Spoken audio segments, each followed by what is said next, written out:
Ramoji film సిటీలో మహిళా దినోత్సవ వేడుకలలో పాల్గొన్న మంత్రి సీతక్క ఈ సందర్భంగా సీతక్క మాట్లాడుతూ మహిళలు అన్నిరంగాళ్ల ముందుండే విధంగా మా ప్రభుత్వం ప్రోత్సహిస్తుందని తెలిపారు. పుట్టక మన చేతుల్లో లేదు, కానీ పుట్టుక చావుకు మధ్య ఉన్నటువంటి లైఫ్ని ఎట్లా లీడ్ చేయాలి, ఎట్లా మనం దాన్ని చక్కదిద్దుకోవాలనేది మాత్రం మన చేతిలో ఉంటుంది. నాదొక సూక్తి ఉంది, మేము ఏర్పాటు చేసుకున్నాం.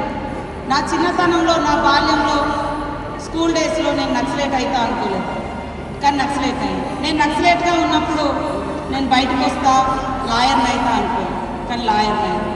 నేను లాయర్గా ఉన్నప్పుడు నేను పాలిటిక్స్లోకి వస్తా అనుకోలేదు, బట్ నేను పాలిటిక్స్లోకి వచ్చి ఎమ్మెల్యే అయిన తర్వాత మళ్ళీ ఎంఏ కానీ పిహెచ్డి ఉస్మానియా యూనివర్సిటీలో చేస్తాను కూడా అనుకోలేదు. అలా అలా అలా అంటే ప్రతి అడుగు జాగ్రత్తగా ఆపుట కాపుట వేసుకొని వచ్చింది.